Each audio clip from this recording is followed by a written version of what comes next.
ఇంతకు ముందు వీడియోలో మనం ఒక పుటాకార దర్పణం అంటే కాన్కేవ్ మిర్రర్ ముందు వస్తువు నుంచినప్పుడు ప్రతిబింబం ఎక్కడ ఏర్పడుతుందో దర్పణ సూత్రం ద్వారా తెలుసుకున్నాం. మీకు దర్పణ సూత్రం ఏంటో గుర్తుందా? 1/f = 1/v + 1/u. ఇక్కడ f అంటే నాభ్యంతరం ఫోకల్ లెంత్, v అంటే ప్రతిబింబ దూరం ఇమేజ్ డిస్టెన్స్, u అంటే వస్తు దూరం ఆబ్జెక్ట్ డిస్టెన్స్. మనం ఇంతకు ముందు వీడియోలో ఒక ఉదాహరణ లెక్క చేశాం కదా, గుర్తుందా? ఏంటా లెక్క? 2 సెంటీమీటర్ల నాభ్యంతరం అంటే ఫోకల్ లెంత్ ఉన్నటువంటి దర్పణం ముందు 6 సెంటీమీటర్ల దూరంలో వస్తువు నుంచితే ప్రతిబింబం 3 సెంటీమీటర్ల దూరంలో ఏర్పడుతుంది అని లెక్కించాం, అవునా?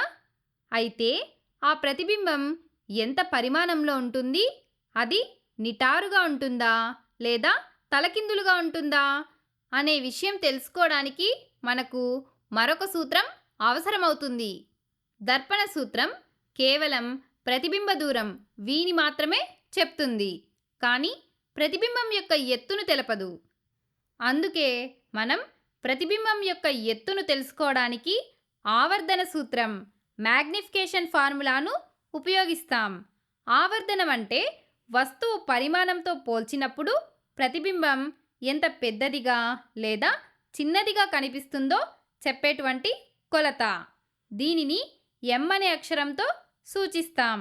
దీని ప్రాథమిక నిర్వచనం ప్రకారం ఆవర్ధనం అనేది ప్రతిబింబ ఎత్తు అంటే హైట్ ఆఫ్ ఇమేజ్ hi మరియు వస్తువు ఎత్తు హైట్ ఆఫ్ ఆబ్జెక్ట్ hoల నిష్పత్తి అంటే m = hi/ho. ఇప్పుడు ఈ m విలువ మనకు ఏం చెబుతుందో ఒక ఉదాహరణతో తెలుసుకుందాం. ఉదాహరణకు ఆవర్ధనం m 2 అని అనుకోండి. అప్పుడు m hi/ho. కాబట్టి m ప్లేస్లో 2 పెడితే 2 hi/ho అవుతుంది. దీని నుండి hi 2 × ho అని తెలుస్తుంది. అంటే ప్రతిబింబం ఎత్తు వస్తువు ఎత్తు కంటే 2 రెట్లు పెద్దదిగా ఉందని అర్థం. అందుకే దీన్ని ఆవర్ధనమని అంటాం. అంటే వస్తువు పరిమాణం ఎంత మేర పెరిగింది లేదా తగ్గింది అనేది ఈ సంఖ్య తెలియజేస్తుంది.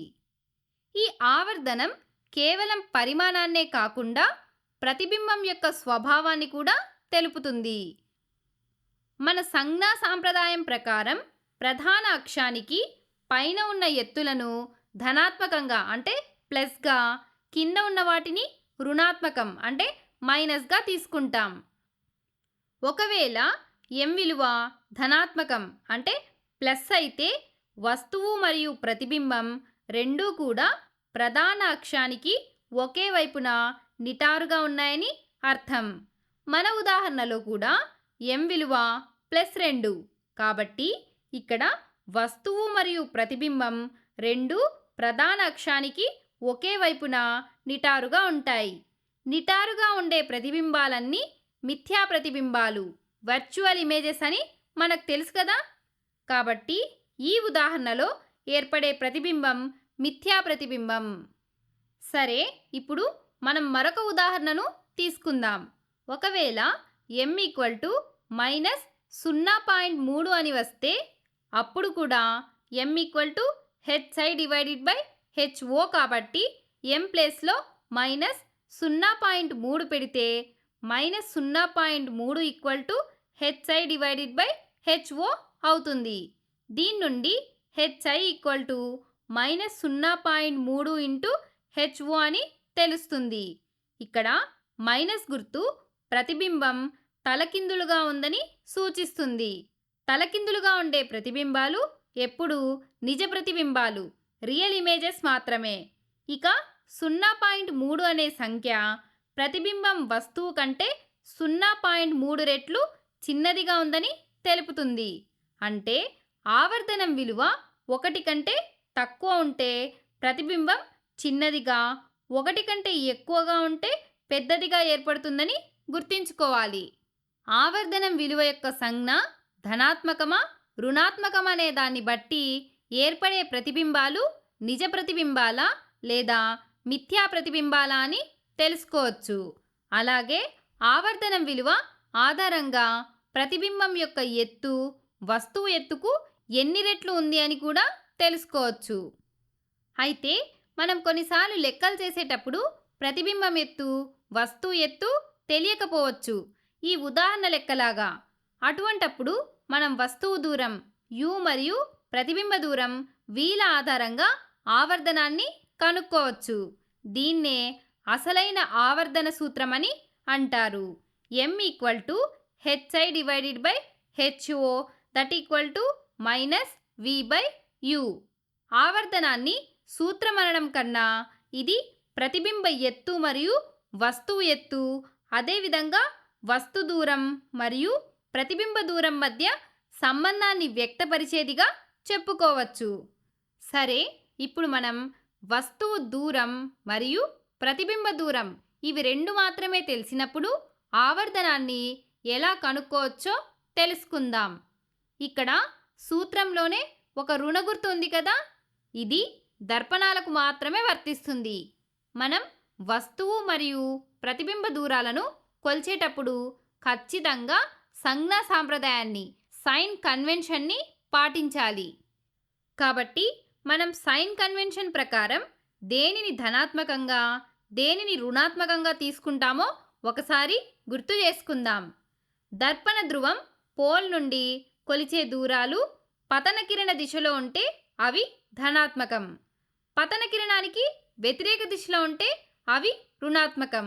ఈ ఉదాహరణలో పతన కిరణం ఈ దిశలో ఉంది కాబట్టి ధ్రువానికి కుడివైపు ఉన్నవన్నీ ధనాత్మకం, ఎడమవైపు ఉన్నవన్నీ రుణాత్మకం. సరే, ఇప్పుడు మనం ఈ ఉదాహరణలోని విలువలను ఈ సూత్రంలో ప్రతిక్షేపిద్దాం. ఇక్కడ v ప్రతిబింబ దూరం -3 సెంటీమీటర్లు అవుతుంది. ఎందుకంటే ఇక్కడ ప్రతిబింబం ఎడమవైపు రుణాత్మకం వైపు ఉంది కనుక మైనస్ గుర్తు వస్తుంది.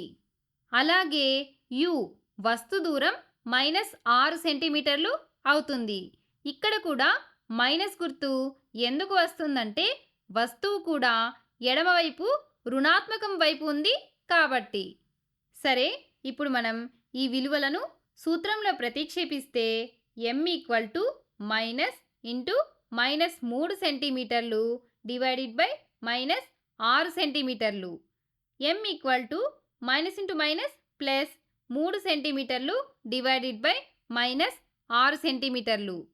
ఇక్కడ 3 × 3 3 × 2 6.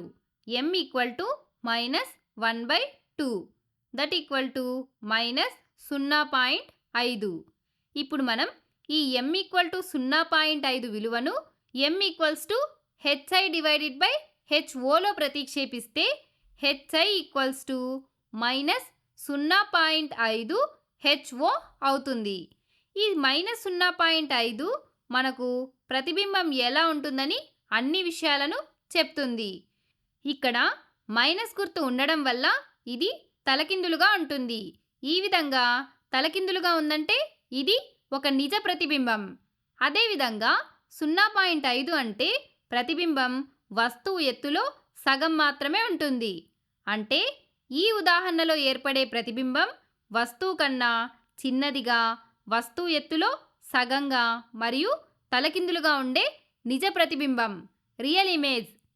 సరే, ఇప్పుడు మనం ఒకసారి ఈ వీడియోలో నేర్చుకున్న విషయాలన్నింటినీ గుర్తు చేసుకుందాం. ఈ వీడియోలో మనం ఆవర్ధన సూత్రం, మ్యాగ్నిఫికేషన్ ఫార్ములా గురించి తెలుసుకున్నాం. ఆవర్ధనం m = hi/ho. ఇక్కడ hi అంటే ప్రతిబింబ ఎత్తు, ఇమేజ్ హైట్, మరియు ho అంటే వస్తువు ఎత్తు, ఆబ్జెక్ట్ హైట్. అదేవిధంగా దూరాల ఆధారంగా ఆవర్ధన సూత్రం m = -v/u. v అంటే ప్రతిబింబ దూరం, ఇమేజ్ డిస్టెన్స్, u అంటే వస్తువు దూరం, ఆబ్జెక్ట్ డిస్టెన్స్. ఆవర్ధనం m విలువ యొక్క సంజ్ఞ ధనాత్మకమా రుణాత్మకమా అనే దాన్ని బట్టి ఏర్పడే ప్రతిబింబాలు నిజ ప్రతిబింబాలా లేదా మిథ్యా ప్రతిబింబాలా అని తెలుసుకోవచ్చు. అలాగే ఆవర్ధనం విలువ ఆధారంగా ప్రతిబింబం యొక్క ఎత్తు వస్తువు ఎత్తుకు ఎన్ని రెట్లు ఉంది అని కూడా తెలుసుకోవచ్చు. ఉదాహరణకు m విలువ ధనాత్మకం అంటే ప్లస్ అయితే అది నిటారుగా ఉండే మిథ్యా ప్రతిబింబం. m విలువ రుణాత్మకం మైనస్ అయితే అది తలకిందులుగా ఉండే నిజ ప్రతిబింబం. అదేవిధంగా మనం m విలువ ఆధారంగా ప్రతిబింబం పరిమాణంను కూడా తెలుసుకోవచ్చు. m విలువ 1 కన్నా ఎక్కువ అయితే పెద్ద ప్రతిబింబం మ్యాగ్నిఫైడ్ ఇమేజ్ అవుతుంది. m విలువ 1 కన్నా తక్కువ అయితే చిన్న ప్రతిబింబం అవుతుంది. m విలువ 1కి సమానంగా అయితే ఏర్పడే ప్రతిబింబం వస్తువు పరిమాణంతో సమానంగా ఉంటుంది. ఈ ఆవర్ధన సూత్రాన్ని ఉపయోగించి మనం కిరణ చిత్రాలు గీయకుండానే ప్రతిబింబం యొక్క పూర్తి స్వభావాన్ని లెక్కించవచ్చు.